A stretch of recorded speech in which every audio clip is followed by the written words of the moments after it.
حضرت عمر فاروق رضی اللہ تعالی عنہ اپنے دور خلافت میں مختلف علاقوں کے لوگوں کو گورنر بنایا کرتے تھے۔ حضرت ابو عبیدہ بن جراح رضی اللہ تعالی عنہ کو ایک علاقے کا گورنر بنایا، ان کو ملک شام کی طرف بھیجا۔ چند مہینوں کے بعد حضرت عمر فاروق رضی اللہ تعالی عنہ کو خیال آیا کہ میں گورنر کے حالات معلوم تو کروں، گورنر کی زندگی کیسے گزر رہی ہے۔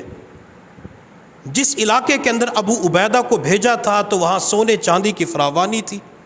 امیر المؤمنین نے ابو عبیدہ کے پاس پیغام بھجوائے، ابو عبیدہ مجھ سے ملاقات کے لیے مدینہ طیبہ آؤ۔ ابو عبیدہ نے پیغام بھجوایا کہ ٹھیک ہے، میں انشاءاللہ چند دنوں کے اندر مدینہ پہنچ جاؤں گا۔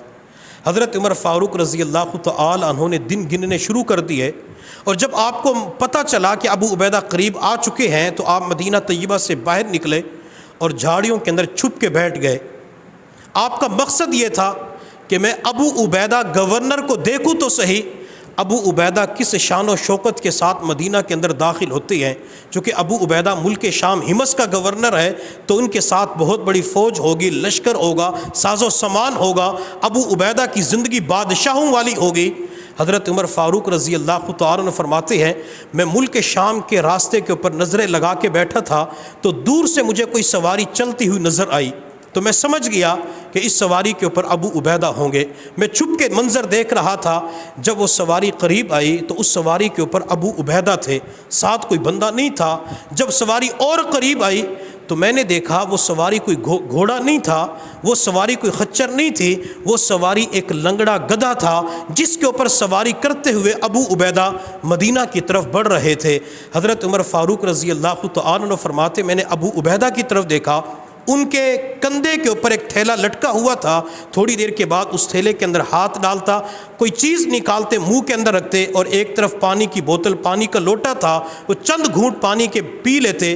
حضرت عمر فاروق رضی اللہ تعالیٰ عنہ فرماتے جو ہی ابو عبیدہ قریب آئے تو میں جھاڑیوں سے باہر نکلا، معان کا مصافحہ کیا، تو میں نے ابو عبیدہ سے کہا کہ ابو عبیدہ آپ تو ملک شام کے حمص کے گورنر ہیں، آپ گھوڑے کے اوپر سوار ہو کے آتے، آپ کے ساتھ فوج ہوتی، آپ کے ساتھ ساز و سامان ہوتا، لیکن آپ تو اکیلے آئے ہیں اور آپ گھوڑے کے اوپر سوار ہو کے بھی نہیں آئے، یہ لنگڑے گدھے کے اوپر سواری کرتے ہوئے آ رہے ہیں۔ حضرت ابو عبیدہ رضی اللہ تعالی عنہ نے عرض کیا امیر المؤمنین ذاتی آمدنی اتنی ہے نہیں کہ اپنے مال سے گھوڑا خرید سکوں، اور بیت المال کے گھوڑے پہ سواری کرنا میں اپنے لیے جائز نہیں سمجھتا، اور یہ لنگڑا گدھا میرا وزن بآسانی اٹھا سکتا ہے۔ حضرت عمر فاروق نے فرمایا ابو عبیدہ آپ نے تھیلے کے اندر کیا ڈالا ہوا ہے؟ حضرت ابو عبیدہ نے وہ تھیلا کندھے سے اتار کے امیر المؤمنین کے سامنے رکھ دیا۔ امیر المؤمنین آپ خود ہی دیکھ لیجئے کہ تھیلے کے اندر کیا ہے۔ حضرت امیر المؤمنین عمر فاروق فرماتے ہیں میرا خیال یہ تھا کہ حمص شہر کا گورنر ہے تو تھیلے کے اندر بادام ہوں گے، پستے ہوں گے، چلغوزے ہوں گے۔ جو ہی میں نے ہاتھ ڈالا تو اس تھیلے کے اندر بادام، پستے، چلغوزے، ڈرائی فروٹ نہیں تھے بلکہ روٹی کے چند خشک ٹکڑے تھے۔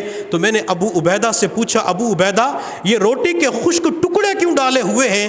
ابو عبیدہ نے جواب دیا امیر المؤمنین ذاتی آمدنی اتنی ہے نہیں کہ چلغوزے، بادام اور پستے خرید سکوں، جب مجھے بھوک لگتی ہے میں روٹی کا خشک ٹکڑا اپنے منہ میں ڈالتا ہوں، چبا نہیں سکتا سخت ہونے کی وجہ سے، میں پانی کے چند گھونٹ منہ کے اندر ڈالتا ہوں، جب روٹی کا لقمہ نرم ہو جاتا ہے پھر اسے حلق سے نیچے اتار لیتا ہوں۔ حضرت عمر فاروق رضی اللہ تعالی عنہ فرماتے ہیں میں نے دل ہی دل کے اندر اللہ کا شکر ادا کیا، الحمدللہ ابو عبیدہ دنیا داری کے اندر مبتلا نہیں ہوئے۔ میں نے ابو عبیدہ کو وہیں سے ملک شام کی طرف روانہ کر دیا۔ حضرت عمر فاروق رضی اللہ تعالی عنہ فرماتے ہیں وقت گزرتا رہا، چند مہینوں کے بعد مجھے خیال آیا کہ میں حمص شہر کے گورنر ابو عبیدہ کو حمص کے اندر جا کے دیکھوں کہ ابو عبیدہ کا وہاں پہ مکان کیسے ہے، ابو عبیدہ کی زندگی وہاں کیسے گزر رہی ہے۔ میں نے پہلے تو ابو عبیدہ کو مدینہ بلایا تھا، اب میں وہیں پہ جا کے دیکھوں گا۔ حضرت عمر فاروق رضی اللہ تعالی عنہ نے اپنا بھیس بدلا اور پرانے کپڑے پہن کر امیر المؤمنین حمص شہر کے اندر پہنچ گئے۔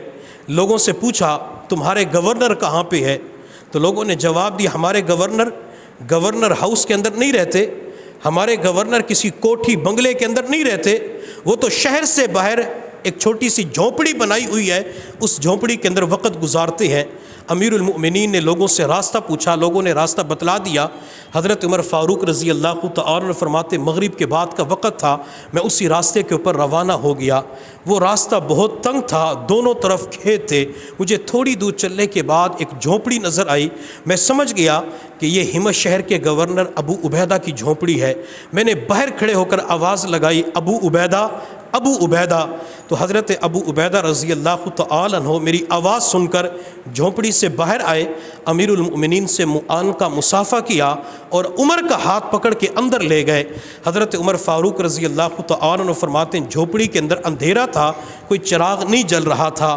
حضرت عمر نے ابو عبیدہ سے کہا، ابو عبیدہ، مہمان کے آنے پر روشنی کی جاتی ہے، چراغ جلائے جاتے ہیں، آپ چراغ کیوں نہیں جلا رہے، روشنی کیوں نہیں کر رہے؟ حضرت ابو عبیدہ رضی اللہ تعالی عنہ نے جواب دیا، عمر، ذاتی آمدنی اتنی ہے نہیں کہ چراغ کے تیل کا خرچہ برداشت کر سکوں، اور بیت المال کے تیل سے چراغ جلانا اپنے لیے جائز نہیں سمجھتا۔ حضرت عمر فاروق رضی اللہ تعالی عنہ فرماتے ہیں میں ابو عبیدہ کی باتوں کو سن کے حیران رہ گیا۔ کافی دیر تک ابو عبیدہ سے بات چیت کرتے رہے، اور کافی دیر کے بعد حضرت عمر فاروق رضی اللہ تعالی عنہ نے ابو عبیدہ سے کہا کہ ابو عبیدہ، مجھے بھوک لگی ہوئی ہے، لمبا سفر کر کے آیا ہوں، مجھے کھانا کھلاؤ۔ حضرت ابو عبیدہ رضی اللہ تعالی عنہ نے کہا، امیر المؤمنین، میں باہر سے کھانا لے کے آتا ہوں۔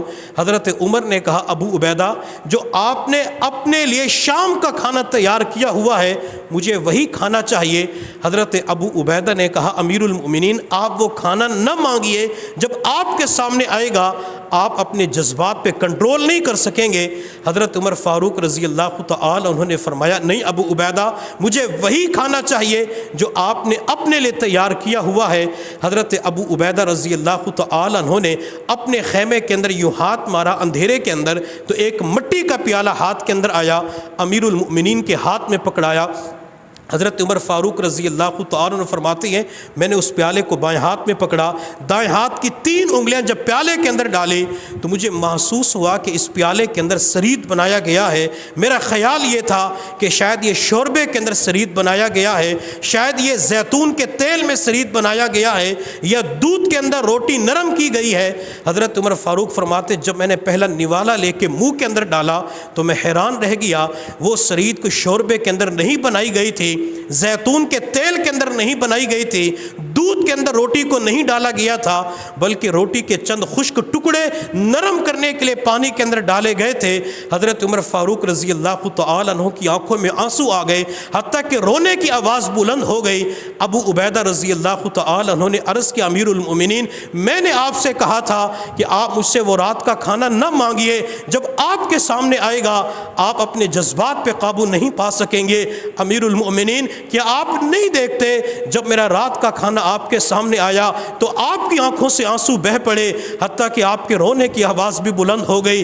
حضرت عمر فاروق رضی اللہ تعالی عنہ نے فرمایا، ابو عبیدہ، ہم تو دنیا داری کے اندر مبتلا ہو گئے، لیکن آپ اپنے آپ کو دنیا داری سے بچانے کے اندر کامیاب ہو گئے۔ حضرت ابو عبیدہ رضی اللہ تعالی عنہ بھی رو پڑے۔ ہمارے مشائخ فرماتے ہیں حضرت امیر المؤمنین عمر فاروق رضی اللہ تعالی عنہ جب یہ بات ارشاد فرما رہے تھے کہ ہم دنیا داری کے اندر مبتلا ہو گئے، اس وقت عمر کا اپنا حال یہ تھا کہ عمر نے جو کپڑے پہنے ہوئے تھے اس کپڑے کے اوپر تقریباً 17 پیوند لگے ہوئے تھے۔ ابو عبیدہ حمص شہر کے گورنر ہیں، لیکن گورنر ہو کے ان کے کھانے پینے کے اوپر غور کریں، انہوں نے کوئی چٹ پٹا کھانا نہیں بنایا ہوا تھا، وہ کم کھانے کی عادت اپنائے رکھتے تھے اور روٹی کے چند خشک ٹکڑوں کے اوپر گزارا کرتے تھے۔ پھر اللہ رب العزت نے ان سے دین کا کتنا بڑا کام لیا، اور انہی کے بارے میں حضور صلی اللہ علیہ وسلم نے ارشاد فرمایا کہ ہر امت کا ایک امین ہوتا ہے، اور میری امت کا امین ابو عبیدہ بن جرح رضی اللہ تعالی عنہ ہے۔ تو ہمیں چاہیے کہ ہم کم کھانے کی عادت کو اپنائیں۔ جب کم کھانے کی عادت ہوگی تو انشاءاللہ اللہ تعالیٰ روحانی نعمتیں، روحانی کیفیات ہمیں ضرور عطا فرمائیں گے۔